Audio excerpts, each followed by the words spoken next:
خدا بینو خدا دا مددی بگیردہ بے بلا افتاد کشتی ضعیفانو شکستہ رات و پشتی بحق کے خواجہ عثمان ہارون مدد کن مدد کن مدد کن یا معین الدین چشتی۔ انتہائی احترام و عقیدت کے ساتھ اپنے اور ساری کائنات کے مرکز عقیدت انیس بے کساں چارہ ساز درد منداں، ہم غریبوں کے غم گسار، ہم فقیروں کی ثروت، شہر یار ارم تاجدار حرم نوبہار شفاعت، شب اسرا کے دولہا نوشے بزم جنت، دانائے سبل مولائے کل ختم الرسل، سبحان اللہ، خسرو خوباں سبحان اللہ، سیاح لامکاں وجہ کن فکاں، در اللہ المکنون سر اللہ المخزون عالم ما کانا وما سبحان یکون، اللہ، آب و گل انبیاء جان و دل اصفیاء، مطلع ہر سعادت مقطع ہر سیادت، خلاصہ کائنات فخر موجودات، حضور احمد مجتبی محمد مصطفیٰ، ارواحنا فدا صلی اللہ تعالی علیہ وآلہ وصحبہ وبارک وسلم کی بارگاہ بے کس پناہ میں جس طریقے سے پڑھاؤں بلند آواز سے میرے ساتھ پڑھ لیں۔ الصلاۃ والسلام علیک یا رسول اللہ، الصلاۃ والسلام علیک یا رسول اللہ، الصلاۃ والسلام علیک یا نبی اللہ، الصلاۃ والسلام علیک یا نبی اللہ، الصلاۃ والسلام علیک یا حبیب اللہ، الصلاۃ والسلام علیک یا حبیب اللہ، وعلی آلک واصحابک یا نور اللہ، وعلی آلک واصحابک یا نور اللہ، صلی اللہ تعالی علیہ وسلم۔ صلی اللہ تعالی علیہ وسلم۔ آج 7 محرم الحرام گزر چکی ہے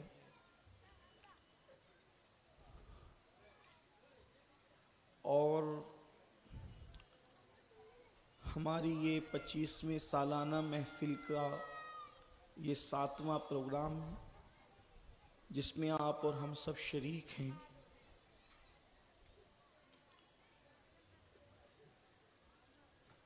اہل البیت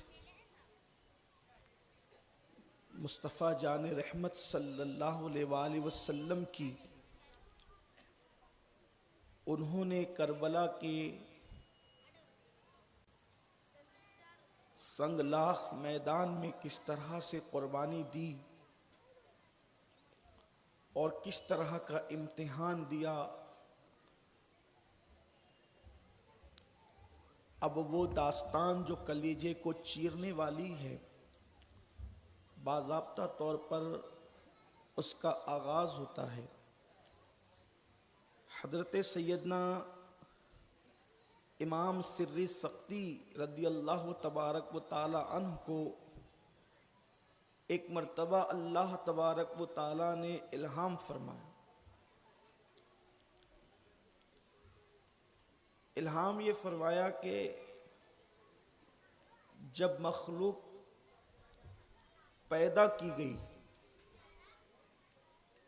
تو مخلوق تو اللہ کے لیے ہی پیدا کی گئی تھی،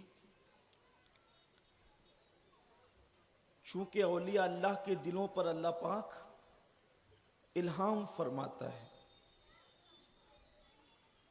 اور یہ جو اولیاء کی سیرت پڑھتے ہیں اور جنہیں معلوم ہے وہ جانتے ہیں۔ تو سری سقطی رضی اللہ تعالیٰ عنہ کے دل پر یہ سری سقطی کون؟ حضور سید الطائفہ طاؤس العلماء سیدنا جنید بغدادی رضی اللہ تعالیٰ عنہ کے ماموں بھی ہیں اور پیر و مرشد بھی ہیں، اور حضرت یہ سری سقطی مرید و خلیفہ ہیں سیدنا امام معروف الکرخی کے، اور وہ مرید و خلیفہ ہیں حضرت سیدنا امام علی رضا کی، اور پھر ان کا شجرہ نسب آپ میں کہ اکثر لوگ جانتے ہیں کہ وہ مرید و خلیفہ اور بیٹے بھی ہیں حضرت سیدنا امام موسیٰ کاظم کے اور وہ مرید و خلیفہ اور بیٹے بھی ہیں، حضرت سیدنا امام جعفر صادق کے اور وہ مرید و خلیفہ اور بیٹے ہیں، امام محمد باقر کے اور وہ مرید و خلیفہ اور بیٹے ہیں، امام زین العابدین کے اور وہ مرید و خلیفہ ہیں اور بیٹے ہیں سیدنا امام حسین شہید کربلا کے۔ تو امام سری سختی کے دل پر اللہ نے الہام فرمایا کہ میں نے مخلوق کو پیدا کیا، اور جب مخلوق پیدا کی تو سب محبت کے دعوے دار تھے، اللہ سے پیار کے دعوے دار تھے، تو اللہ نے فرمایا ہم نے دنیا پیدا کی۔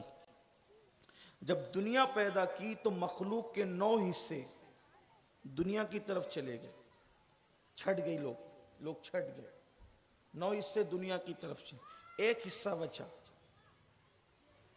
یعنی جو محبت کے دعوے دار تھے۔ یہ جو کربلا اب تو پہلے دن سے ہم اس کے نکات بیان کر رہے ہیں، لیکن اب باضابطہ کربلا کا بیان آ رہا ہے، تو کچھ لوگوں کو خیال کربلا کے واقعات سن کے یہ ہوتا ہے کہ وہ آخر اتنے مجبور کیوں تھے؟ وہ مجبور نہیں تھے، وہ محب تھے، وہ مجبور نہیں تھے، وہ امتحان گاہ میں تھے۔ تو اسی کی تمہید کے طور پر میں آپ کے سامنے، تاکہ میری قوم کے نوجوانوں کو پتہ چلے کہ اہل البیت کے اندر امتحان دینے کا اور بلاؤں سے ٹکرانے کا جذبہ کس طرح سے، بلاؤں سے مقابلہ کرنے کا جذبہ کس طرح سے، اور وہ کیوں ہے۔ تو محبت کے دعوے دار جب سب ہو گئے تو دنیا پیدا کی، تو مخلوق کے 9 حصے یعنی 90% لوگ سب دنیا کی طرف چلے گئے، ایک حصہ بچا 10% لوگوں کا۔ پھر اللہ تعالیٰ نے الہام فرمایا کہ پھر ہم نے آخرت کو پیدا کی۔ جب آخرت کو پیدا کیا تو وہ جو 10% بچے تھے، ایک حصہ بچا تھا، اس کے بھی 10 حصے ہو گئے اور 9 آخرت کی طرف چلے گئے، ایک حصہ بچا۔ اب وہ جو ایک حصہ بچا تو انہوں نے کہا نا ہم دنیا کی طرف، ہم نہ دنیا کی طرف ہیں نہ آخرت کی طرف مائل ہیں، نہ دنیا پر فدائیں نہ ہم آخرت پہ کی طرف مائل ہے، ہمیں تو تو چاہیے۔ تو پھر اللہ تبارک و تعالیٰ نے بلائیں اور مصیبتیں پیدا فرمائی کہ اب بتاؤ، محبت آسان نہیں ہے میرے ساتھ، یعنی محبت کا اظہار صرف تسبیح اور مصلی سے نہیں ہوتا۔ دنیا بنی، 90% لوگ چلے گئے، 10% بچے، اس میں سے بھی 90% لوگ آخرت کی طرف چلے گئے، اب ایک حصہ بچا۔ تو اب اللہ نے فرمایا ہم نے بلائیں پیدا کی، تو جب ہم نے بلائیں پیدا کی تو پھر اس ایک کے بھی 10 حصے ہو گئے، بلا کو دیکھ کر کے وہ 9 حصے غائب ہو گئے، چلے گئے، اور ایک حصہ بچا، اور اس نے کہا ہم تو نہ بلا دیکھتے ہیں نہ نعمت دیکھتے ہیں، ہم تو دینے والے ہاتھوں کو دیکھتے ہیں، تو جو دے ہم قبول کریں گے۔ تب اللہ نے فرمایا یہی میرے سچے ولی ہیں، یہی میرے لوگ ہیں، یہی مجھ سے محبت کرنے والے ہیں۔ اور اہل البیت کو جو بلاؤں سے اور تکالیف سے مقابلہ کرنے کا جو ذوق و شوق ہے، حضرت سیدنا ابو ذر غفاری رضی اللہ تعالیٰ عنہ سے کسی نے پوچھا کہ آپ کو نعمت اور بلاؤں میں کیا پسند، نعمت اور بلا دونوں میں کیا پسند ہے؟ تو آپ نے جواب دیا اللہ جو دے دے وہی پسند ہے۔ تو جب یہ بات سیدنا امام حسن یا امام حسین کو بتائی گئی تو انہوں نے فرمایا اللہ ابو ذر پر رحم فرمائے، ہمیں تو نعمتوں سے زیادہ بلائیں پسند ہے، کیونکہ نعمتوں کے اندر کہیں نہ کہیں نفس کا دخل ہے، اور بلا کے اندر یار کی رضا ہے، اس میں کوئی نفس کو دخل ہی نہیں ہے، اس لیے ہمیں وہ پسند ہے۔ تو اللہ کا جو جتنا مقرب ہوتا ہے، اللہ پاک اس کو آزمانے کے لیے اتنی بلاؤں سے گزارتا ہے، مصیبتوں سے گزارتا ہے، تکالیف سے گزارتا ہے، اس کو آزماتا ہے۔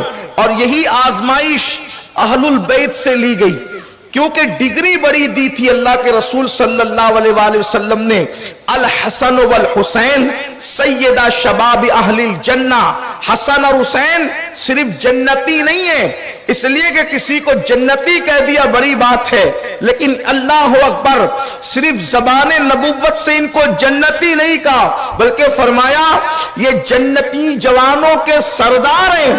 تو اب جب سردار کہا تو ممکن ہے کسی کے دل و دماغ کے اندر یہ بات آ سکتی ہے کہ نواسوں کی محبت میں سردار کہہ دیا، اولاد کی محبت میں سردار کہہ دیا، بیٹی کی شفقت میں سردار کہہ دیا، اس لیے کہ محبت میں انسان بہت کچھ کسی کو بول جاتا ہے، لیکن پیدا ہوتے ہی سرداری کا اعلان تو کیا، مگر پھر اس کے بعد جب امتحان سے گزارا ہے تاکہ لوگوں کو پتا چل جائے سرداری صرف محبت اور پیار میں نہیں دی گئی ہے بلکہ وہ تھے ہی اس قابل۔ کربلا کا میدان دیکھو اور پھر دیکھو کہ عام جنتیوں کا کارنامہ کیا ہے اور جنتی سرداروں کا کارنامہ کیا ہے۔ اللہ اکبر، زہر سے اپنی اتڑیوں کو ٹکڑے ٹکڑے کراتے دیکھو اور پھر چیک کرو کہ عام جنتیوں کا کارنامہ کیا ہے اور جنتی جوانوں کے سرداروں میں سے امام حسن مجتبی کی شہادت کا کارنامہ کیا ہے۔ اللہ اکبر،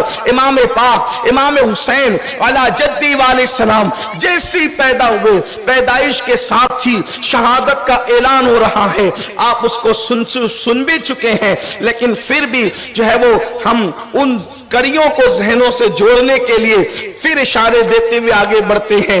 اللہ اکبر، امام علی مقام علی جدی علیہ السلام ہجرت کا 4واں سال ہے اور ہجرت کے 4 سال میں ایک تاریخی روایت کے مطابق 4 شعبان ہے اور ایک تاریخی روایت کے مطابق شعبان المعظم کی 5 تاریخ ہے اور امام حسین رضی اللہ تعالیٰ عنہ کی ولادت ہوتی ہے بالفاظ یوں کہ سیدہ زہرا کے گلستان میں دوسرا پھول کھلتا ہے اور پنجتن کے عدد پورے 5 ہو جاتے ہیں۔ میرے پیارے آقا علیہ الصلوۃ والتسلیم کے پیارے دیوانوں، اللہ اکبر، امام پاک کی ولادت ہوئی۔ ولادت امام کے موقع پر اللہ کے رسول صلی اللہ علیہ وآلہ وسلم نے امام علی مقام کے کان میں اذان پڑھی، ان کے کان میں اقامت پڑھی اور اس کے بعد اللہ کے رسول علیہ السلام نے گھٹی دی اور گھٹی کا واقعہ بھی بہت تفصیل کے ساتھ پچھلے سالوں میں بیان ہو چکا ہے، اس لیے اس کی طرف نہ جاتی، بس اتنا اشارہ کہ اللہ کے رسول علیہ السلام نے اپنی زبان حضور علیہ الصلوۃ والتسلیم نے امام حسین علی جدی علیہ السلام کے منہ میں ڈالا اور حسین زبان نانا کو ایسے چوسنے لگے جیسے کوئی بچہ ماں کا دودھ پیتا ہے۔ پتہ نہیں اللہ کے حبیب علیہ السلام نے جو وہ سینے کے اسرار و رموز کس طریقے سے سینہ امام میں منتقل فرمایا اور پہلے ہی دن امام نے کن کن رازوں کو اپنے سینے کے اندر جگہ دے کر سینے کو گنجینہ خزینہ راز نبوت بنا دیا۔ میرے پیارے آقا علیہ الصلوۃ والتسلیم کے پیارے دیوانوں، اس کے بعد امام علی مقام علی جدی علیہ السلام کا معصوم امام علی مقام علی جدی علیہ السلام کا جو ہے وہ مبارک بچپنا، بڑا خوبصورت ترین بچپنا مصطفیٰ جان رحمت سید المعصومین صلی اللہ علیہ وآلہ وسلم کی گود میں گزرتا ہے۔ عمر کے تقریباً 6 سال امام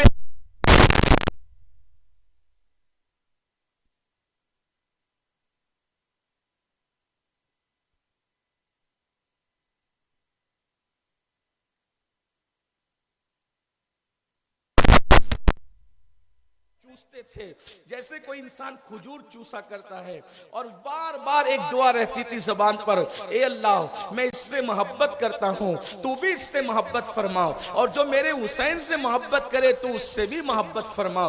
اللہ اکبر، یعنی کربلا کا منظر دل و دماغ کے اندر جب سامنے آتا ہوگا، تصورات اور تخیلات میں آتا ہوگا، تو اس وقت اللہ کے حبیب علیہ الصلوۃ والتسلیم کا پیار کا اظہار یوں ہوتا ہوگا، بلکہ حضور علیہ الصلوۃ والتسلیم نے جب پہلی مرتبہ امام حسین کو اپنی گود میں لیا اور گود میں لینے کے بعد آقا کریم مسکرا رہے تھے، اتنے میں سید الملائکہ جبریل امین حاضر ہوئے اور عرض کیا، یا رسول اللہ صلی اللہ علیہ وآلہ وسلم، مبارکباد آپ کے گھر میں آپ کی بیٹی کو بیٹا آیا ہے، آپ کے گھر بیٹا آیا ہے، لیکن یا رسول اللہ، اللہ تبارک و تعالی آپ کو یہ خبر دیتا ہے میرے ذریعے سے کہ آپ کے اس شہزادے کو فرات کے کنارے پر بھوکا اور پیاسا آپ کی امت شہید کر دے گی۔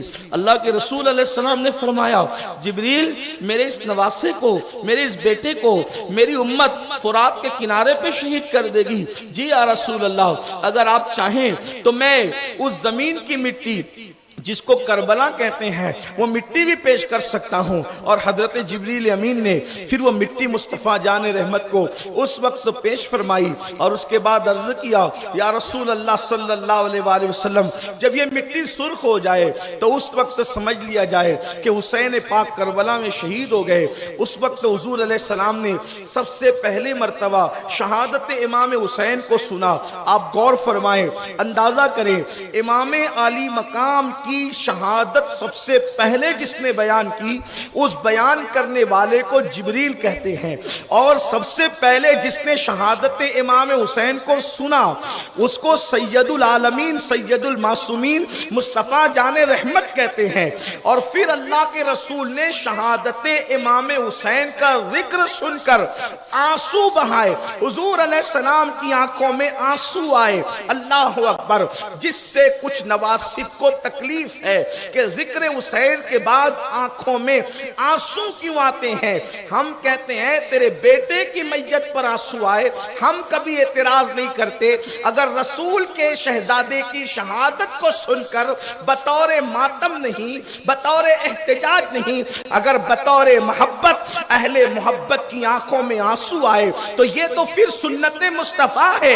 حدیث سے اشارہ مل رہا ہے کہ شہادت حسین کو سن کر رسول اللہ کی آنکھوں میں آنسو آئے. اور اللہ اکبر, پھر صرف حضور کی آنکھوں میں آنسو نہیں آئے بلکہ اللہ اللہ سیدہ مخدومہ فاطمہ الزہرا نے پوچھا بابا آپ کیوں رو رہے ہیں, رونے کی وجہ کیا ہے؟ تب میرے آقا علیہ السلام نے کہا ابھی جبریل آئے تھے اور حسین کی شہادت انہوں نے وہ پورا پھر واقعہ بیان فرمایا. پھر میرے آقا علیہ السلام نے گویا کہ اسی مقام پر جب جبریل نے شہادت پڑھی حضور سن کے روئے, پھر حضور علیہ السلام نے اسی وقت پڑھا اور سیدہ روئی, مولا علی روئے, ام الفضل روئی. اللہ اکبر, جس نے سنا اس نے آنکھ سے آنسو بہائے. بلکہ ہمارے اسلاف بزرگان دین تو یوں کہتے ہیں اللہ اللہ, بالخصوص امام المتکلمین علامہ نقی علی خان رحمت اللہ علیہ اپنی کتاب میں لکھتے ہیں کہ محبت میں رونا وہ مقام عطا کرتا ہے. اللہ اکبر, خدا کے یاروں کی محبت میں رونا وہ عبادت ہے کہ اس عبادت کا مقابلہ پھر دنیا کی کوئی عبادت نہیں کر سکتی. اللہ اکبر. اور اتنا ہی نہیں بلکہ ہمارے صوفیہ فرماتے ہیں جو محبت حسین میں, محبت اہل بیت میں آنسو بہائے اللہ تبارک و تعالی پھر اسے دنیا میں بھی دنیا کے غموں سے رونے سے بچا لیتا ہے اور انشاءاللہ قیامت میں بھی وہ غمگین ہونے سے محفوظ ہو جائے گا. اس لیے کہ جس کے ساتھ محبت ہوگی قیامت میں اسی کا ساتھ نصیب ہوگا. تو اللہ کے رسول علیہ السلام, اور پھر یہ بات بھی میری قوم کے جوانوں یاد رکھنا کیونکہ کربلا بہت سارے لوگ لکھتے ہیں بیان کرتے تو یہ بات کہی جاتی ہے کہ اللہ اکبر وہ اچانک حادثہ ہو گیا. اور یہ بات بھی میں نے اپنے کانوں سے کسی کو کہتے ہوئے سنی کہ اونٹ ذبح کرتے وقت جتنا ٹائم لگتا ہے اتنے ٹائم میں تو پورا کربلا ہو گیا. یہ 10 دن تک کربلا بیان کرنے کی کیا ضرورت ہے؟ اتنے میں کربلا ہو گیا تھا. جتنے میں اونٹ ذبح ہوتا ہے اتنے میں وہ 72 کے ٹکڑے ہو گئے تھے. بس بات ختم ہے, 2 منٹ کی بات ہے. لیکن آپ کو پتا ہونا چاہیے سیرت النبی کے بعد سب سے زیادہ اگر کوئی عنوان دنیا میں لکھا گیا ہے تو اسے کربلا کہتے ہیں. اگر وہ اتنا ہی مختصر ہے کہ اونٹ ذبح ہونے اتنا ہو گیا تھا اور وہ جا رہے تھے اور ان کو چند لوگوں نے پکڑ کے مار ڈالا اور ختم کر دیا, قصہ تمام ہو گیا. یہ بات میں اپنی طرف سے نہیں کہہ رہا ہوں, ہمارے سینے چھلنی ہوتے ہیں, اس سے لوگوں کو تکلیف ہوتی ہے کہ ہم کیوں یہ بات کرتے ہیں. ہم کہتے ہیں لوگ یہ بات کیوں کرتے ہیں, آخر نواز رسول کی شہادت کو ہلکا کرنے کی کوشش کیوں کی جا رہی ہے. یزید سے رشتہ کیا ہے کسی کا, آخر کیوں یہ باتیں کہی جاتی ہے ہر سال. یاد رکھیے اللہ کے رسول علیہ السلام نے اپنے گھر والوں کو اتنی تفصیل سے کربلا بتایا کہ جنگ صفین کربلا پر جتنی کتابیں لکھی گئی ہے اس میں یہ روایت موجود ہے، چاہے امام ابن جریر طبری کو آپ دیکھ لیں، ابن کثیر کو اٹھا کر کے دیکھ لیں، آپ اسی طریقے سے جو ہے اور بھی جتنی اردو زبان کی، عربی زبان کی، فارسی زبان کی کتابیں ہیں، حتیٰ کہ جنگ صفین کا تذکرہ، کربلا بھی نہیں، صفین جس نے لکھی ہے، صحیح لکھی غلط لکھی اس پر بات نہیں کر رہا ہوں، مبالغہ کیا نہیں کہ اس میں بات نہیں کر رہا ہوں، لیکن صفین کا عنوان جب بھی آیا اس میں یہ روایت ضرور لکھی گئی کہ مولائے کائنات کا لشکر جب فرات کے کنارے سے گزرا تو اس وقت مولا علی نے فرمایا یہاں رکو، یہاں ٹھہرو، اور وہ علی جو کبھی بدر میں نہیں روتا نظر آئے، وہ علی جو احد، خندق و خیبر میں کبھی روتے نظر نہ آئے، اس علی کو دیکھا گیا کہ فرات کے کنارے اتنا روئے کہ آنسوؤں سے داڑھی تر ہو گئی۔ لوگوں نے، ظاہر سی بات ہے جب کسی بہادر کو کوئی روتے ہوئے دیکھتا ہے تو لوگ حیرت کرتے یہ رو رہے ہیں۔ مولا مشکل کشا سے پوچھا گیا علی کیوں رو رہے ہو؟ کہتے ہو اس جگہ کو جانتے ہو، یہ کربلا ہے، کربلا۔ اور اتنا تفصیل سے رسول اللہ نے گھر والوں کو کربلا بتایا تھا کہ مولا علی نے اس دن کہا یہاں میرے حسین کے اونٹ بیٹھیں گے، یہاں ان کے خیمے لگیں گے، یہاں ان کے کجاوے رکھے جائیں گے۔ یعنی کربلا کتنی تفصیل سے غیب داں نبی نے اہل بیت کو بتایا تھا کہ اونٹ کے کجاوے کہاں رکھے جائیں گے زمین پر تک بتا دیا تھا، خیمے کہاں لگیں گے تک بتا دیا تھا، قبریں کہاں بنے گی تک بتا دیا تھا۔ اب بتائیں اتنی تفصیل سے جو واقعہ بتایا گیا ہو کیا وہ واقعہ معمولی ہے؟ اور وہ بھی کون ذات؟ محبوب رسول حضور علیہ الصلوۃ والتسلیم کہتے ہیں اللہ میں اس سے محبت کرتا ہوں حسین سے، اور جو اس سے محبت کرے تو بھی اس سے محبت کر۔ میرے آقا علیہ السلام فرماتے ہیں عرش کی دو تلواریں ہیں۔ اللہ کے رسول علیہ السلام فرماتے ہیں عرش کی دو تلواریں ہیں۔ تو کہا پوچھا کہ وہ دو تلواریں کون سی؟ تو فرمایا ایک تلوار کو حسن کہتے ہیں، ایک تلوار کو حسین کہتے ہیں۔ عرش کی تلوار ہے۔ پھر فرمایا جنت کی زینت ہے، زینت جنت کیا ہے؟ تو کہا حسن ہے، حسین ہے۔ کہاں تک کہ ان شہزادوں کی شان بیان کی جائے، اللہ کے رسول علیہ السلام کی گود میں آتے ہیں، چھلانگ لگا کر بیٹھتے ہیں، داڑھی کے اندر انگلیاں ڈالتے ہیں، جبریل امین حاضر ہیں تو جبریل امین عرض کرتے ہیں حضور آپ اس شہزادے سے محبت کرتے ہیں؟ جی بڑی محبت ہے حضور، اس کو شہید کر دیا جائے۔ حضور علیہ الصلوۃ والتسلیم امام حسین کا گلا چوما کرتے تھے، گلا، بچوں کی پیشانی چومی جاتی، حضور پیشانی بھی چومتے تھے، منہ چوما جاتا ہے منہ بھی، لیکن امام حسین کا گلا بھی چومتے تھے۔ لوگ کہتے تھے گلا چومنے کی وجہ کیا ہے؟ تو فرماتے ہیں اسی پہ خنجر چلے گا۔ جب یاد آتا ہے تو حضور گلا چومتے۔ یہ ہے محبوب ترین ہستی، اور ہمیں رسول اللہ کے محبوب بننے کا آسان طریقہ، اللہ کے محبوب بننے کا آسان طریقہ کیا؟ کہ حسین پاک سے سچی محبت کرو۔ حضور فرماتے ہیں جو اس سے محبت کرے گا وہ اللہ کا محبوب بن جائے گا۔ حب اللہ من حب حسینا، وہ اللہ کا محبوب ہے جو میرے حسین سے محبت کرتا ہے۔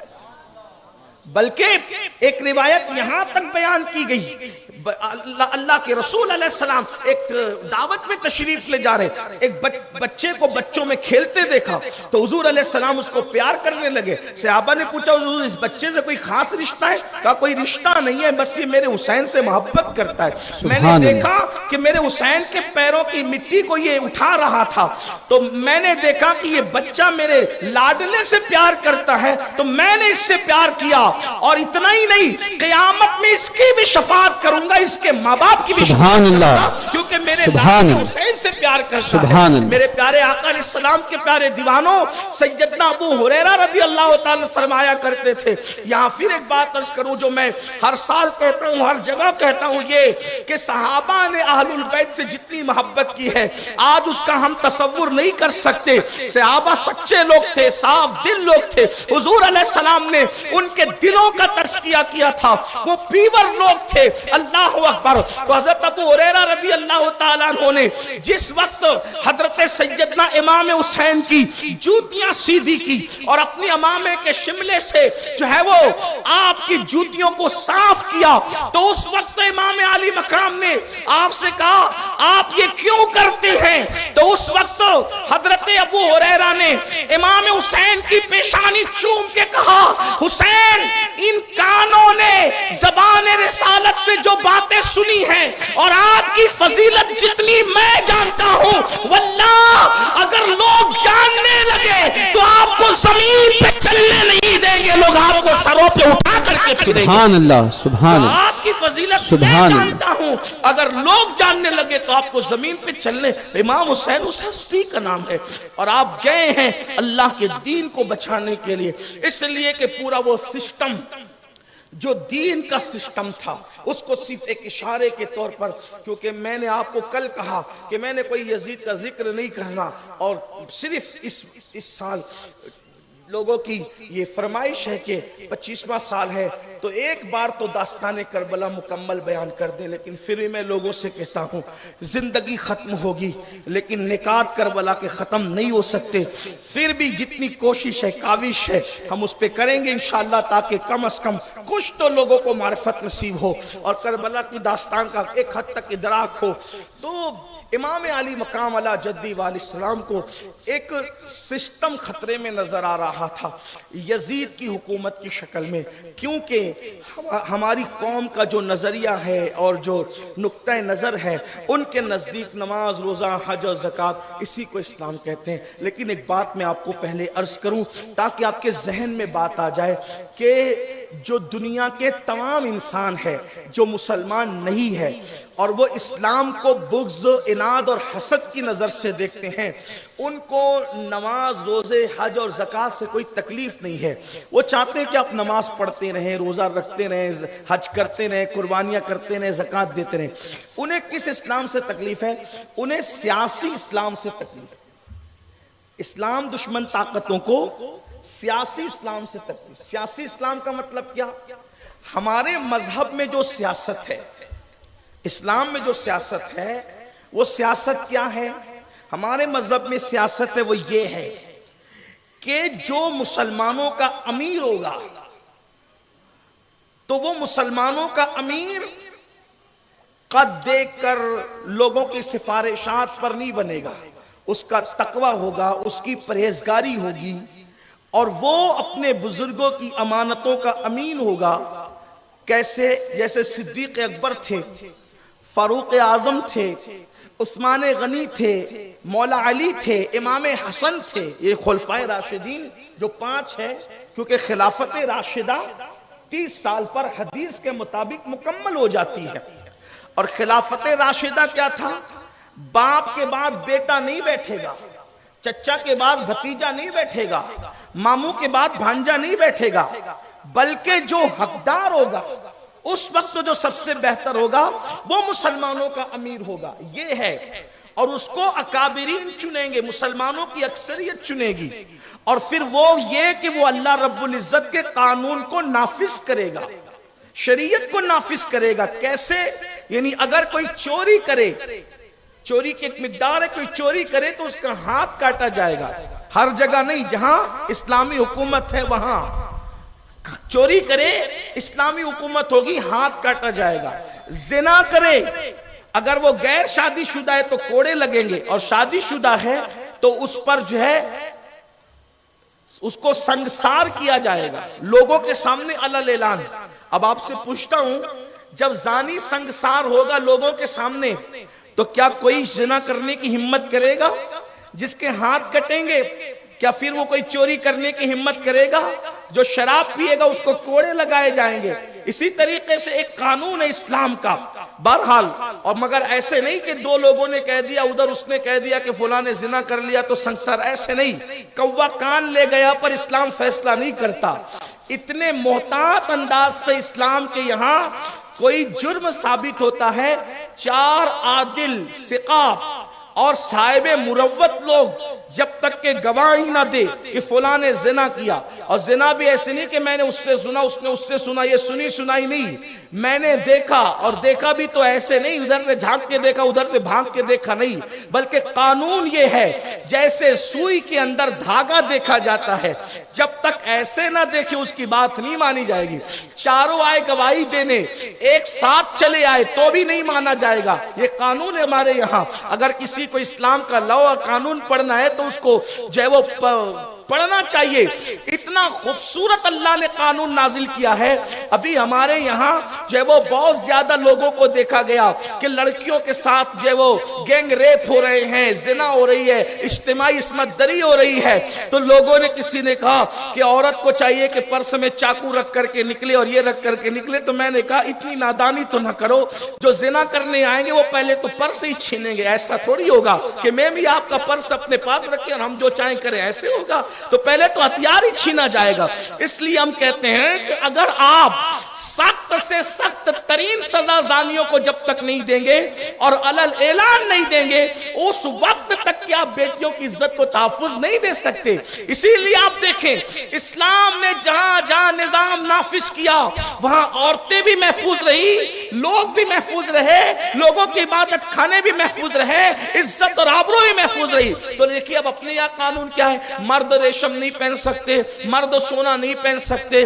غیر مسلم جو ہماری یعنی اسلامی حکومت میں رہیں گے تو ان سے جو ہے وہ ٹیکس بڑھا کر نہیں لیا جائے گا, بلکہ ان سے جزیہ کے نام پر جو ہے بہت مختصر سی کوئی رقم لی جائے گی, اور جب لی جائے گی تو اس سے ان کی جان ان کی مال کی حفاظت کی جائے گی. یہ ہے.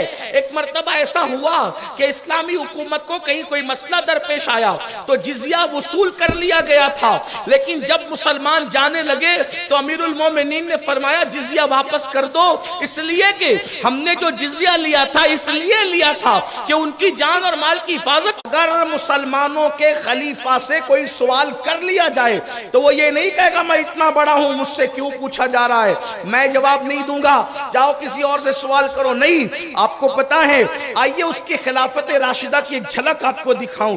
کیا نظام تھا حضور کے تربیت یافتہ لوگوں کا. امیر المومنین, غیظ المنافقین, امام المجاہدین, اللہ اکبر, سیدنا عمر ابن خطاب فاروق اعظم رضی اللہ تعالیٰ, یہ میرے آقا علیہ السلام کے جانشین ہیں, حضور کے خلیفہ ہیں. اللہ اکبر, ایک دن جمعہ کی نماز پڑھانے کے لیے تاخیر سے مسجد میں پہنچے. توجہ کریں, امیر المومنین تاخیر سے دیر سے مسجد میں آئے. آنے کے بعد ایک صحابی اٹھ کر کھڑے ہوئے اور کہنے لگے امیر المومنین, اب آپ جیسے لوگ بھی تاخیر سے آئیں گے, لیٹ آئیں گے, دیر سے آ رہے ہیں آپ لوگ مسجد میں نماز پڑھانے کے لیے.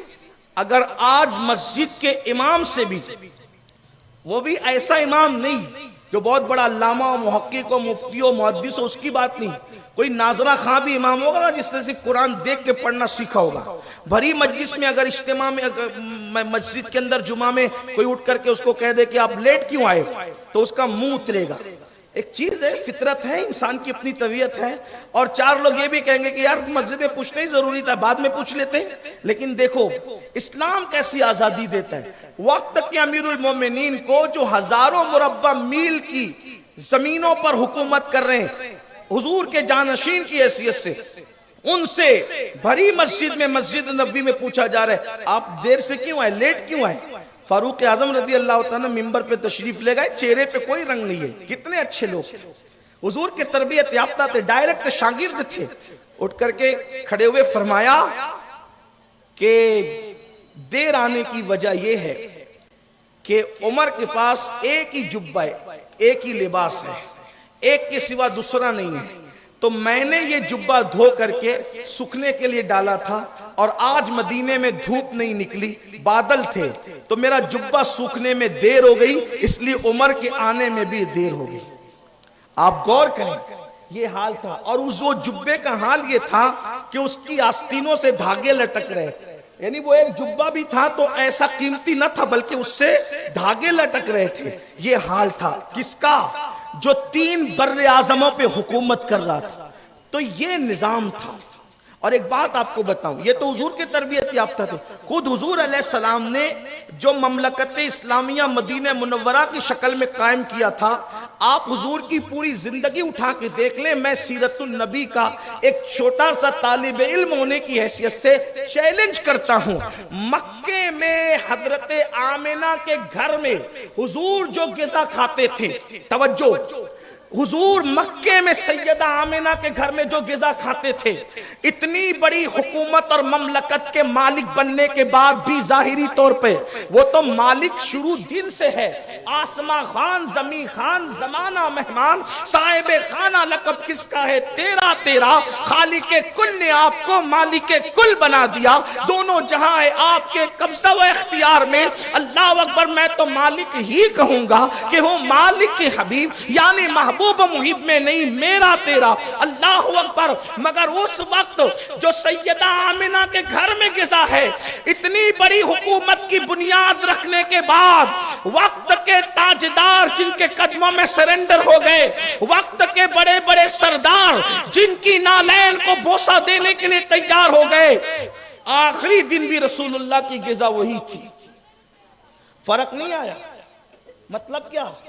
حکومت پیسہ اکٹھا کرنے کے بعد اپنی ذات پر نہیں خرچ کیا، بلکہ جس دن رسول اللہ صلی اللہ علیہ وآلہ وسلم کا وصال ہو رہا ہے، اتنی بڑی مدینہ منورہ کی مملکت اسلامیہ کی بنیاد رکھنے والا، وہ بانی مملکت اسلامیہ جب دنیا سے جا رہا ہے، اس دن بھی رسول اللہ کی زرہ ایک یہودی کے گھر میں گروی رکھی ہوئی ہے. یہ شان تھی. اب امام علی مقام کو یہ احساس تھا، اگر یزید اسی کرسی پہ بیٹھ رہا ہے جس پہ اللہ کے رسول کا بھی جلوہ گر تھے، پھر حضور علیہ السلام کے بعد صدیق اکبر، ان کے بعد فاروق اعظم، ان کے بعد عثمان غنی، ان کے بعد مولا علی، ان کے بعد امام حسن.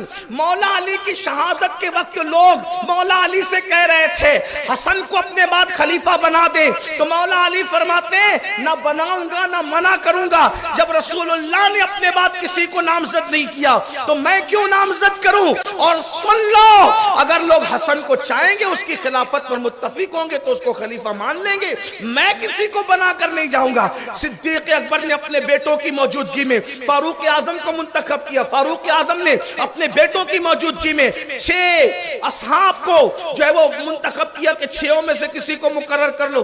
عثمان غنی کے بعد اکابرین مولا علی کے پاس آئے. مولا علی کے بعد لوگ بالاتفاق امام حسن کو اپنا خلیفہ اور امام مانا. لیکن یزید تو زبردستی بیٹھ رہا تھا. پھر یزید اگر وہ کم ہوتا تو بات تھی، لیکن یاد رکھنا انسان کو پہچاننا بھی بہت بڑا ہنر ہے. لوگوں کی نظر 3 سال کے بعد یزید کے کردار پر 3 سال بعد پہنچی. امام اس کو پہلے ہی دن سے پہچانتے. ریشم پہننا، بندروں کا ناچ دیکھنا، زنا، شراب، یہ ساری چیزیں اس کی اپنی محبوب اور پسندیدہ تھی. وہ تو یہاں تک کہہ گیا، لکھنے والوں نے کہاں تک انصاف کیا، لیکن کتابوں میں لکھا ہے کہ اگر دین محمدی میں شراب پینا حرام ہے تو پھر عیسائی بن کر کے شراب پی لو. وہ یہ بھی کہہ گیا کہ بنو ہاشم پر کوئی وحی نہیں آئی، انہوں نے تو دنیا جمع کرنے کے لیے نبوت اور رسالت کا ڈھونگ رچایا تھا. معاذ اللہ ثم معاذ اللہ. اس طرح سے یعنی دین کی پوری شکل بگڑنے والی تھی. امام علی مقام کو یہ پتا چلا کہ حضرت امیر معاویہ رضی اللہ تعالیٰ عنہ کا انتقال ہو گیا.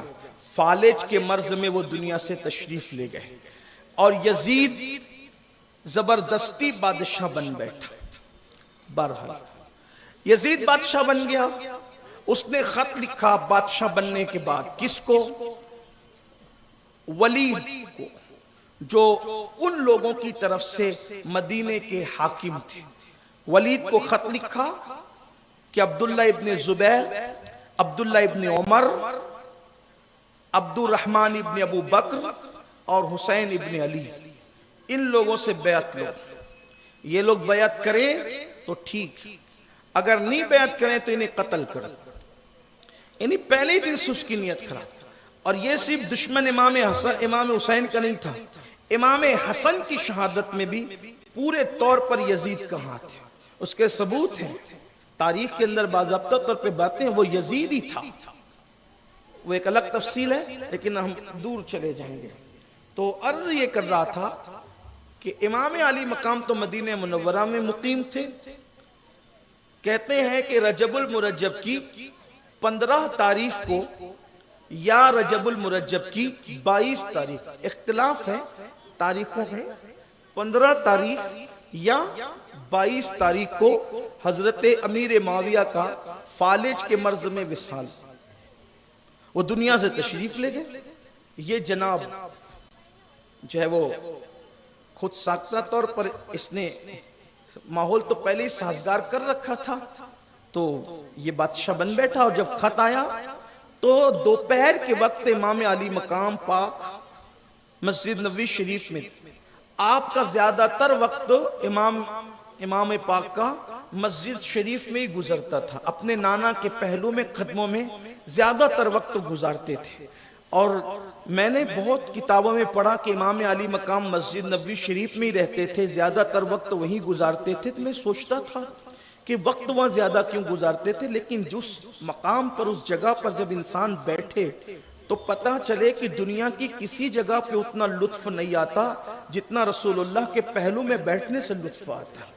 انسان سارے غم بھول جاتا ہے، ساری تکلیفیں فراموش کر جاتا ہے۔ بہرحال آپ دوپہر کا وقت تھا، حضرت سیدنا عبداللہ ابن زبیر اور حضرت امام علی مقام کو ولید نے ایک آدمی اپنا بھیج کر کے بلایا کہ جاؤ دونوں کو بلا لاؤ، اس لیے کہ عبداللہ ابن عمر سے ان کو زیادہ خطرہ نہیں تھا، کیونکہ عبداللہ ابن عمر کو لوگ مسجد کی کبوتری کہتے ہیں، یعنی آپ کا زیادہ تر عبداللہ ابن عمر جو تھے وہ مسجد میں وقت گزارا، بڑے زاہد تھے، بڑے پارسا، سنت رسول کے بڑے عامل تھے، حضور سیدنا فاروق اعظم کے شہزادے تھے۔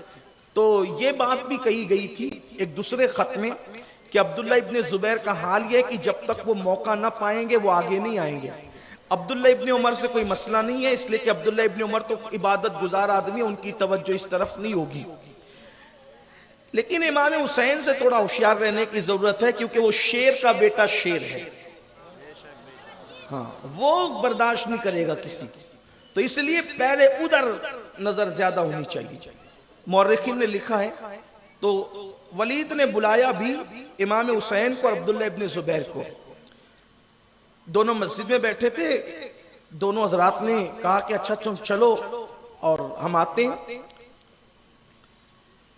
جب وہ چلا گیا قاصد نامور چلا گیا تو عبداللہ ابن زبیر، حضرت سیدنا عبداللہ ابن زبیر اور امام علی مقام نے بات کی، دونوں میں بھی رشتہ داری تھی نا۔ حضرت عبداللہ ابن زبیر میں، یہ حضرت عبداللہ ابن زبیر کون تھے؟ یہ عبداللہ ابن زبیر تھے حضرت اسما کے بیٹے، اور حضرت اسما کون تھی؟ سیدنا صدیق اکبر کی شہزادی، ٹھیک۔ اسی طرح حضرت زبیر جو تھے، زبیر ابن عوام، یہ حضور علیہ الصلوۃ والتسلیم کے پھوپھی کے بیٹے، حضرت صفیہ کے بیٹے، یعنی حضور علیہ السلام کے پھوپھی زاد بھائی تھے زبیر۔ تو پھوپھی زاد بھائی کا، جیسے حضور کے پھوپھی زاد بھائی تھے ویسے مولا علی کے بھی زبیر ابن عوام پھوپھی زاد بھائی تھے، تو پھوپھی زاد بھائی کا بیٹا، پھوپھی زاد بھائی کا بیٹا کیا ہوا؟ پھوپھی زاد حضرت زبیر جو ہے وہ پھوپھی کے بیٹے، تو پھوپھی زاد بھائی کا بیٹا کیا ہوا؟ بھتیجا ہوا۔ تو اس رشتے سے مولا علی کے اور رسول اللہ کے عبداللہ کون لگتے تھے؟ بھتیجے لگتے تھے۔ سسرال کے رشتے سے بھانجے لگتے تھے اور ددیالی رشتے سے بھتیجے لگتے تھے۔ تب بھتیجے لگتے تھے تو یہ رشتے میں امام حسین کے بھائی لگتے تھے، ٹھیک، یہ رشتہ تھا۔ اب بات سمجھ میں آئی؟ حضرت زبیر مولا علی کے پھوپھی زاد بھائی اور حضرت عبداللہ اس باپ کے رشتے سے امام علی مقام کے اس رشتے سے بھائی لگتے تھے، تو یہ رشتہ داری تھی۔ تو دونوں نے آپس میں سرگوشی کی کہ یہ ٹائم اس وقت ایسا کیوں ہے کہ امیر بلا رہا ہے، اس ٹائم تو وہ کسی سے ملتا نہیں۔ تو اس وقت امام حسین نے کہا ایسا لگتا ہے شاید حضرت امیر معاویہ کا انتقال ہو گیا، اس وجہ سے اس ٹائم بے وقت بلایا جا رہا ہے۔ تو عبداللہ ابن زبیر نے کہا میں تو چلا، میں نہیں رکوں گا اب مدینہ شریف میں اس سے ملوں گا ہی نہیں، اور وہ سیدھا گھر آئے اور آنے کے بعد مکہ شریف روانہ ہو گئے۔ امام علی مقام اپنے خاندان کے 50 جوانوں کو لیا اور فرمایا بے وقت بلایا گیا ہے، ہم جائیں گے لیکن کوئی دھوکہ نہ ہو، اس لیے تم میرے ساتھ چلو، اور اگر کوئی گفتگو ہو اور آواز تیز ہو تو تم اندر چلے آنا، ورنہ میں خود بات کروں گا۔ المختصر یہ کہ امام گئے تو وہاں مروان بھی بیٹھا ہوا تھا۔ مروان بڑا نیچ قسم کا انسان، امام حضرت سیدنا عثمان غنی کی شہادت میں اس کا عمل دخل، اس کے بعد مسلمانوں کے معاملے میں فتنہ پھیلانے میں اس شخص نے بڑے گھنونے کارنامے. اگر آپ کو میرا جملہ جو وہ کان پہ بوجھ لگے تو معاف کرنا، لیکن یہ بڑا گندا انسان تھا جس کو مروان کہتے. بلکہ بزرگوں نے یہ یہاں تک فرمایا کہ ہمارے آقا علیہ الصلوۃ والتسلیم کا یہ فرمان ہے کہ لوگ جو ہیں وہ بیٹے پیدا کرتے ہیں، حکم باپ پیدا کرتے ہیں، اور اس کے باپ حکم پر اللہ کے رسول نے لعنت کی تھی، لعنت مروان کے باپ. اور حضور علیہ السلام جنہوں نے دشمنوں کے لیے چادریں بچھائی، مروان کے باپ حکم کو آپ نے مدینہ منورہ سے باہر کر دیا تھا، شہر بدر کر دیا تھا. صدیق اکبر کے دور میں اس میں آنے کی کوشش کی، انہوں نے نہیں لیا. فاروق اعظم کے دور میں آنے کی کوشش کی، انہوں نے نہیں لیا. کہ حضور نے جس کو نکال دیا ہم اس کو نہیں لیں گے. بہرحال تو یہ حکم کا بیٹا تھا، موجود تھا. اور یہ مروان اتنا گندا انسان تھا کہ یہ مسجد نبوی شریف میں حسنین کریمین کے سامنے مولا علی کو گالیاں دیتا. یہ وہ انسان ہے، وہ وہاں موجود تھا. تو امام پاک نے دیکھا، ولید سے پوچھا آپ نے مجھے کیوں یاد کیا؟ تو کہا کہ امیر کا انتقال ہو گیا ہے اور یزید جو ہے وہ بادشاہ ہیں اور وہ اس کی آپ بیعت کریں. انہوں نے ولید نے اس کو خلیفہ کہا. میں خلیفہ نہیں کہتا اس کو، ظاہر سی بات ہے کہ وہ خلیفہ تھا ہی نہیں، وہ خود ساختہ بادشاہ تھا. بادشاہ بھی بہت دل پہ پتھر رکھ کے کہتا ہوں، ورنہ اس کی کوئی اوقات ہی نہیں ہے. لیکن صرف سمجھنے سمجھانے کے لیے کوئی تو ٹائٹل دینا پڑے گا. وہ بادشاہ بن گیا ہے، آپ اس کی بیعت کریں. تو آپ نے فرمایا کہ مجھ جیسا آدمی یزید کی بیعت ایسے کیسے کر سکتا ہے؟ چھپ کے میں بیعت نہیں کروں گا. اگر یزید کی بیعت لینا ہے تو آپ مجمع عام میں اعلان کیجئے، مجمع عام میں اعلان کرو، جو سب کریں گے وہ ہم بھی کریں گے. اور آپ یہ کہہ کے اٹھ کر کھڑے ہو گئے. تو مروان نے کہا ان کو قتل کر. امام حسین رک گئے. آپ یاد رکھیں یہ کوئی مبالغہ نہیں ہے، بنو ہاشم کے جوان بڑے بہادر تھے. بنو ہاشم کے جوان بڑے بہادر تھے. اور پھر ان بنو ہاشم میں بھی جو مولا علی کی نسل ہے، اللہ نے انہیں بہادری عطا کی. بلکہ اللہ کے رسول علیہ السلام کی حدیث ہے کہ اللہ نے اور لوگوں کی نسل سے زیادہ قریش کے اندر بہادری رکھی ہے، اور قریش میں بھی اللہ نے بنو ہاشم کو بہادری عطا کی ہے. اللہ پاک نے انہیں بڑا جگر دیا تھا. جب قتل کی بات ہے امام حسین کھڑے ہو گئے اور کھڑے ہو کر فرمایا کیا بکتا ہے، تو قتل کرے گا یا یہ قتل کریں گے مجھے؟ واللہ تجھے تو ناک صاف کرنے کا شعور نہیں ہے. اور جب یہ بات سنی تو ولید نے کہا حضرت آپ جائیں، اس کی باتوں میں نہ آئیں. اور اس سے کہا افسوس ہے تجھ پر کہ تو نواسہ رسول کو شہید کرنے کا اور قتل کرنے کا مجھے حکم دیتا ہے کہ میں اپنی آخرت خراب کروں گا. آپ تشریف لے جائیں. آپ نے فرمایا ہم بعد میں فیصلہ کریں گے، اعلان کرو. اور اس وقت آپ نکل کر کے واپس آئے، اور آنے کے بعد آپ جو ہے وہ گھر میں بیٹھ گئے. تو یہ سارے معاملات تو کچھ پتہ چلی چکے تھے گھر والوں کو. پوچھا کیا معاملہ ہے؟ تو بتایا کہ اب ہم نے مدینہ منورہ میں نہیں رہنا. یہ ان لوگوں کے لیے کتنی بجلی والی خبر، جیسے کسی کے نشیمن پہ بجلی گرتی ہے تو کیا ہوتا ہے، اس سے زیادہ دکھ کی خبر کیا ہوگی. امام اہل سنت علیہ رحمت و رضوان کہتے ہیں کہ یا قافلتی زیدی یا جلک، اے میرے قافلے اپنی قیام کی مدت کو اور بڑھا دے. رحم اے بر حسرت تشنا لبک، مورا جیا را در کے درک درک، طیبہ سے ابھی نہ سنا جانا. ابھی مجھے مت بول کہ تجھے طیبہ سے جانا ہے، میرا دل دھڑ دھڑ کرتا ہے یہ سن کر. اے میرے قافلے والو مدت قیام کو دراز کرو، بڑھاؤ، ابھی طیبہ سے جانے کی بات مجھے نہ سناؤ. 14ویں صدی کا عاشق جب یہ درد دل رکھتا ہے تو جو وہاں پیدا ہوئے ہوں گے وہیں پلے بڑے جن کا سب کچھ طیبہ میں تھا، مدینہ منورہ میں تھا، جب یہ بات سنی کہ ہم نے مدینہ چھوڑ دینا ہے، رہنا نہیں. غیرت اسلام دیکھیں، حمیت اسلام دیکھیں، دین پہ قربانی کا جذبہ دیکھیں.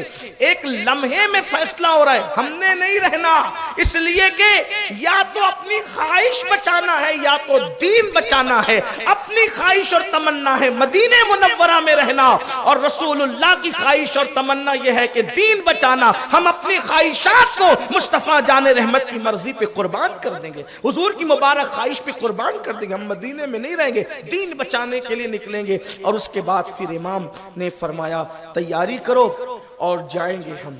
اب کربلا کون کون گیا اس میں بڑا اختلاف ہے، کون گیا کون نہیں گیا، لیکن میں حضرت مولانا استاد زمن حسن بریلوی کی تحقیق پر اعتبار کرتے ہوئے کہ ان کے گھر کے جتنے لوگ تھے سب گئے سوائے حضرت فاطمہ صغرا کے۔ یہ حضرت صغرا نہیں، یہ حضرت استاد زمن کی تحقیق، اس لیے کہ کتابیں بہت لکھی گئی ہے، روایات بہت ہیں، اب کسے بیان کریں کسے نہ کریں کسے چھوڑ دیں۔ اب بہت سی کتابیں ایسی ہیں جو لوگ جانتے ہیں جو نہیں جانتے، لیکن میری اپنی تمنا یہی ہوتی ہے کہ جتنا بزرگوں سے معتبر روایتیں ملے وہ پڑھ دوں، تاکہ آئندہ آپ کے لیے مطالعے کے لیے اللہ تعالیٰ راستے ہموار کرے، مزید آپ کو اللہ تعالیٰ توفیق دے کہ آپ معرفت اہل بیت کے لیے آگے بڑھیں۔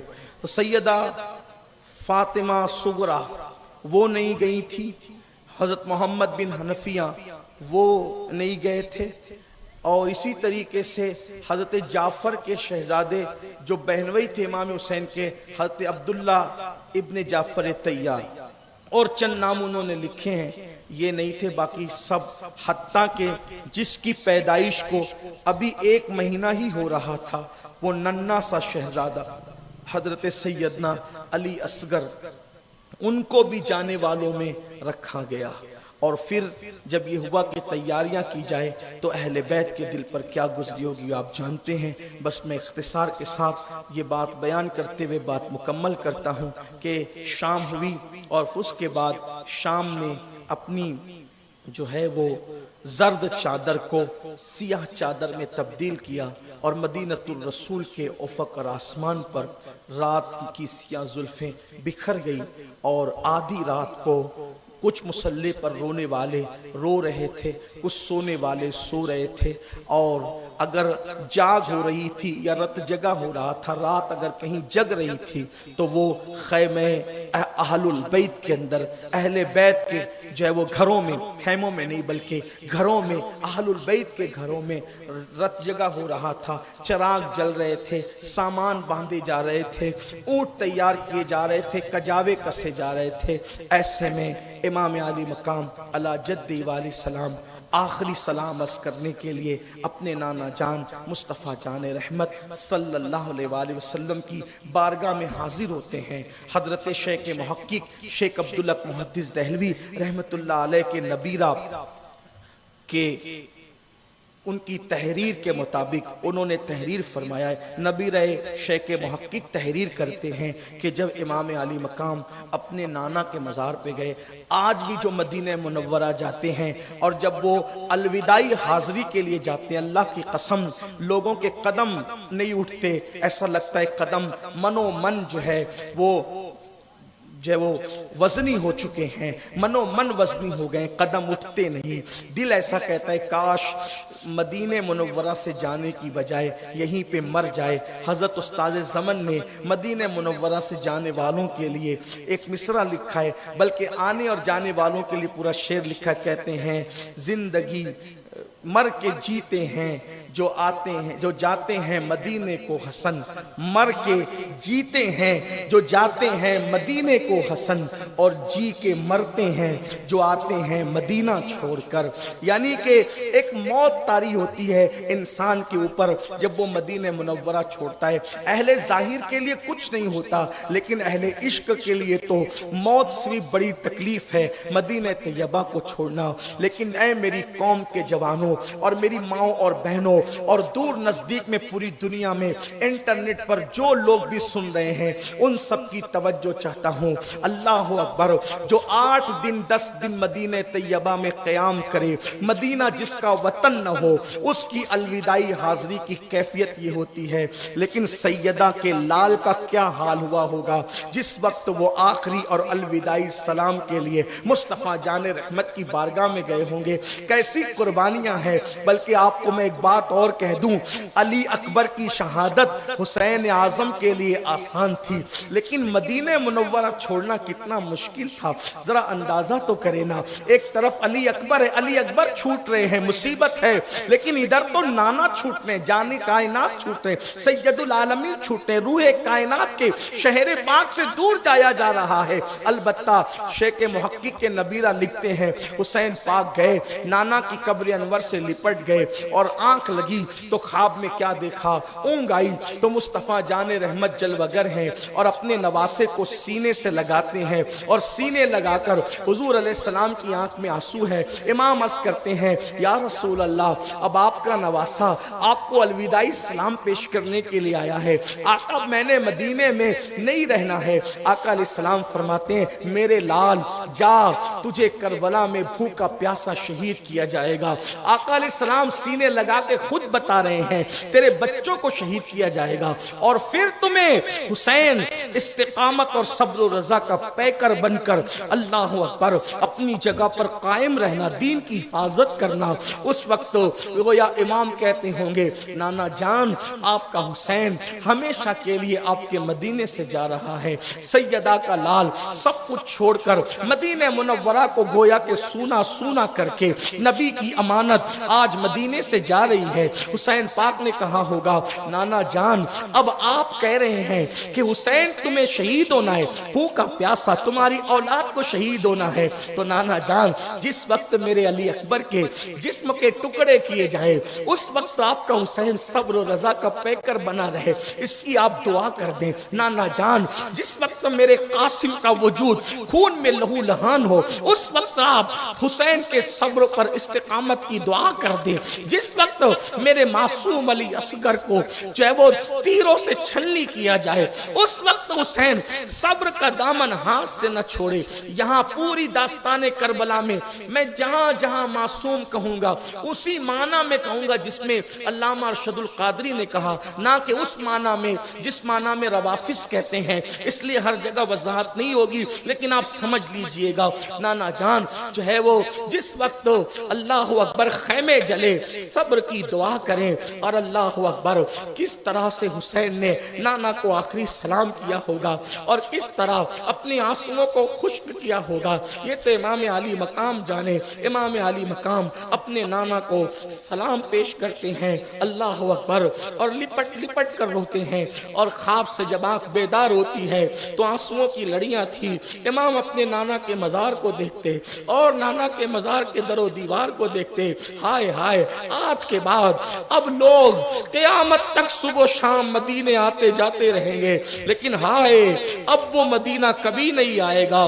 ظاہری جسم کے ساتھ جس کو رسول اللہ سینے پہ بٹھاتے ہیں، جس کو کندھوں پہ بٹھاتے ہیں، جس کے لیے نماز میں سجدے طویل کر دیتے ہیں، امام اپنے نانا کو آخری سلام پیش کر کے پھر اپنی والدہ سیدہ مخدومہ کی بارگاہ میں سلام رخصت پیش کرنے کے لیے آتے ہیں۔ انہوں نے کیسے سلام پیش کیا، کیا عرضیاں پیش کی، یہ تو میں نہیں جانتا، لیکن محض چشم تصور سے اللہ اکبر ہمارے صوفیہ نے جو بیان کیا ہے کہ امام جب ماں کے مزار پر سلام رخصت پیش کرنے پہنچے اور ہم محض چشم تصور سے دیکھتے ہیں تو ایسا لگتا ہے اللہ اکبر اللہ اکبر، چاند پورے آب و تاب کے ساتھ چمک رہا ہے، ستاروں کی انجمنیں سجی ہوئی ہے، درودوں کے گجرے لے کر کے ملائکہ زمین پہ ارض مدینہ پہ اتر رہے ہیں، اور کربلا کا مسافر سیدہ کا لال ماں کے مزار کو لپٹ کر کہتا ہے امی جان جس کو بڑے نازوں سے پالا تھا، جس کو بڑے ناز و نم سے پرورش کی تھی، امی جان جب میں روتا تھا تو نانا کہتے تھے فاطمہ حسین کو نہ رلایا کرو، حسین روتا ہے تو میرا دل تڑپ جاتا ہے۔ اللہ اکبر، جس حسین کے لیے قافلے روک لیے جاتے تھے، جس حسین کے لیے سجدے طویل کر دیے جاتے تھے، جس حسین کو کندھوں پہ اٹھایا جاتا تھا، اور امی جان جس حسین کی بھوک کے لیے آپ تڑپ جاتی تھی، جس کے لیے چکیاں چلاتی تھی، اللہ اکبر، امی جان اب یہ آپ کا بیٹا ہمیشہ کے لیے مدینے سے جا رہے، امی میرے صبر کے لیے دعا کرنا امی۔ اللہ اکبر، پتہ نہیں ماں کو کیا معروضات پیش کیے حسین پاک نے، اور کہ صوفیہ یہاں تک کہتے ہیں کہ امام علی مقام نے جب یہ عرضیاں لگائی تو اس وقت سیدہ پاک کے مزار اقدس پر جو ہے وہ زلزلے کی کیفیت نمودار ہوئی. اللہ اکبر. یعنی کہ قبر انور ہلنے لگی. پتہ نہیں اس وقت تو امام کی کیا کیفیت ہوگی اور کس طرح سے خشک کیے گئے ہوں گے، لیکن اتنا ضرور ہے محض چشم تصور سے اہل عشق اللہ اکبر یہ کہتے ہیں کہ سیدہ کی طرف سے ندا آئی، حسین فاطمہ کے دودھ کا حق ادا کرنا میرے لال. اے لال فاطمہ، جس دن کے لیے تجھے پالا گیا ہے اس کا حق ادا کرنا. اللہ اکبر. اور یہ بھی کہا گیا حسین جاؤ تمہارا اللہ محافظ ہے، اور تم یاد رکھنا کربلا میں جب تم امتحان دو گے تو تم اکیلے نہیں رہو گے. اس امتحان کو دیکھنے کے لیے تمہارے نانا بھی آئیں گے، اس امتحان کو دیکھنے کے لیے تمہارے بابا بھی آئیں گے، اس امتحان کو دیکھنے کے لیے تمہاری امی بھی آئے گی، اس امتحان کو دیکھنے کے لیے تمہارے بھیا بھی آئیں گے کہ کس صبر و رضا کا امتحان کس انداز سے دیتے ہو. حسین پاک نے پتہ نہیں کس طرح اپنی والدہ سے رخصت چاہی، اور اس کے بعد پھر جس بھائی کو جان سے زیادہ چاہتے تھے بھائی کی قبر پر لپٹے چشم تصور سے دیکھتے ہیں تو پتہ چلتا ہے امام نے اپنے بھائی کو کہا ہوگا حسن جس کے لیے میں جان سے زیادہ جس کو عزیز رکھتا تھا اور تم جان سے زیادہ جس کو چاہتے تھے، آج وہ امانت مدینہ مدینے سے رخصت ہوتی ہے. جس کا مدینہ سب کچھ تھا اور جو مدینے والوں کے لیے سب کچھ تھا، اب وہ ہمیشہ مدینے سے جاتا ہے.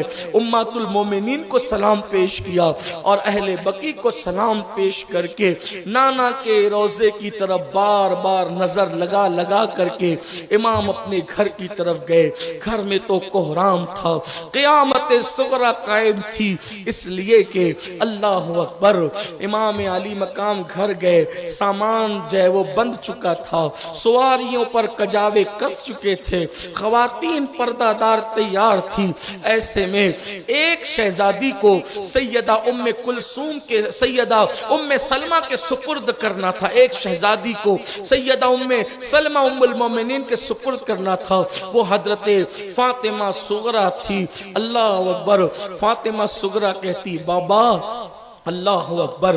چشم تصور یہاں اللہ اللہ جھک جھک جاتی ہے، خیالات اور تخیلات کی دنیا زیر و زبر ہو جاتی ہے. صغرا پاک کہتی تھی بابا سکینہ جاتی ہیں، ساری امیاں جاتی ہیں اور خواتین جاتی ہیں، حتیٰ کہ علی اصغر تک جاتے ہیں، میں نے کیا کیا بابا، میں کیوں نہ جاؤں. اس وقت شہزادی کو سینے لگایا اور فرمایا بیٹی تم بیمار ہو صغرا اور تم سفر نہیں کر سکو گی. صغرا کے بارے میں اللہ اکبر ہمارے بعض بزرگوں نے لکھا، سیدہ صغرا فاطمہ کہتی ہے بابا کس نے کہا میں بیمار ہوں، یہ دیکھو میں اٹھ سکتی ہوں، میں چل سکتی ہوں. اور کہنے والے کہتے ہیں، لکھنے والے لکھتے ہیں کہ میرے نبی کی وہ پوتی سیدہ صغرا فاطمہ اپنے بابا کے ساتھ چلنے کے لیے پوری ہمت جٹاتی ہے، اور ہمت جٹا کر کے جیسے ہی کھڑے ہونے کی کوشش کرتی ہے کئی دن کی بیمار صغرا زمین پر گر جاتی ہے. یہ کہتے ہیں بابا میں چل سکتی ہوں. امام علی مقام تھام لیتے ہیں سیدہ صغرا کے، پھر کہتی ہیں بابا اگر سواریوں کی کمی ہے تو میں پیدل چل لوں گی، سواریوں کے ساتھ تھوڑی دیر تیز چلوں گی، بخار کی حدت کم ہو جائے گی، شدت کم ہو جائے گی. اللہ اکبر. اور اگر آپ کہتے ہیں میں آپ کے کام آؤں گی، سفر میں اصغر کو جھولا دوں گی، اصغر کو سنبھالوں گی. بالآخر یہاں تک بات کہی گئی. اہل تصور کہتے ہیں کہ تصورات کی دنیا میں بس اتنا کہہ سکتے ہیں کہ امام عالی مقام نے اپنی شہزادی کو سینے لگا کر کے کہا صغرا وعدہ کرتے ہیں اچھی ہو جاؤ، خط لکھنا